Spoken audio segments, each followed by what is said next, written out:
kulan ballaaran ay isugu yimaadeen mu'asasada Al-Karam ee dacwadda iyo horumarinta diinta Islaamka oo muddooyinkii ugu dambeeyay socday ayaa maanta lagu soo gabagabeeyay magaalada Burco ee xarunta gobolka Togdheer. Kulankan oo isugu yimaadeen qaar ka mid ah culimada ugu waaweyn gobolada Somaliland. Intii uu socday kulankani waxay culimadu soo saartay 7 qodob oo ahmiyad u leh horumarinta diinta Islaamka, waxaana xiritaanka kulankan culimadu lagu casuumay maamulka gobolka Togdheer, culimada diinta gobolka, salaadiin waxgarad iyo marti sharaf kale. Sheekh Ciise Maxamed Cabdilaahi ayaa intii uu kulankani socday ku dheeraaday sababaha loo aasaasay mu'asasadani oo ka howlgasha gobolada Somaliland iyo waliba ahmiyadda ay u leedahay horumarinta diinta Islaamka. dadku waxay yaqaanaan injineerada yaqaanaan oo ka shaqeysa horumarinta bulshada, arrimaha bulshada kala duwan haday diinta tahay iyo hadii arrimaha kale ay tahayba.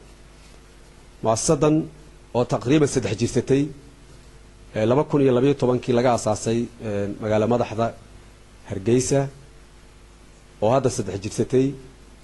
waxyaalaha ugu muhiimsan oo loo aasaasay oo loo sameeyay waxaa ka mid ah horumarinta bulshada, dhaqanka, akhlaaqda, waxbarashada, in ummadda aynu ka mid nahay aan ka qayb qaadano. gabagabadii kulankani waxaa bayaankii ka soo baxay kulankaasi halkaasi ka akhriyay Sheekh Sharmaake Muuse Aw Xasan, waxaanu yidhi dhammaan ummadda ugu baaqaysa alla ka cabsi iyo inay si dhab ah u qabsato xariga alle kaasoo ah xalka kaliya ee ay kaga bixi karto dhibaatada adduunyo mid aakhiraba.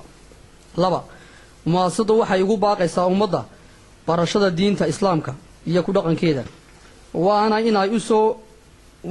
in ay soo dhaweeyaan isna garab taagaan sidii barashada diinta loo gaarsiin lahaa miyi iyo magaalaba ummadana looga saari lahaa jahliga.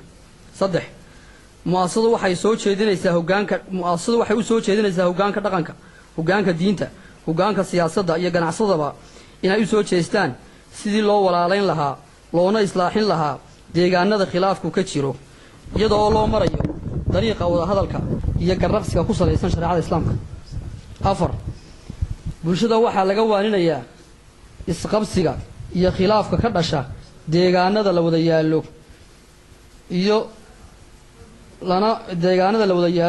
iyo in la joojiyo seeraynta lagu samaynayo dhuldaaqsimeedka kuwaas oo inta badan iyagu sababa isku dhaca beelaha wada degan.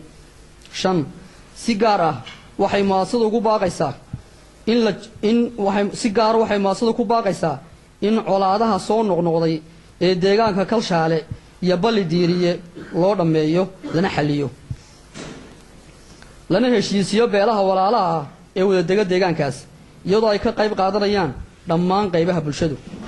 6 waxaan shacabka guud ahaan ugu baaqaynaa inay ka waantoobaan kana fogaadaan cudurka qabyaaladda oo curyaamiyey wax wada qabsiga iyo jiritaanka ummadda, waana inay bulshadu dhammaan iska kaashataa daaweynta cudurkaas halista ah ee inaga naafeeyey dhan kasta oo nolosha iyo horumarka ku saabsan. 7 mu'asasadu waxay ummadda ugu baaqaysaa inay ka hortagaan meelna uga soo wada jeestaan isticmaalka ka ganacsiga noocyada kala duwan ee maandooriyaha kuwaas oo inoo keenay dhibaatooyin diineed, mid akhlaaqeed iyo mid dhaqaalaba. Waa Barwaaqo Aadan Maxamed, shabakada caalamiga Wadweyne News, magaalada Burco.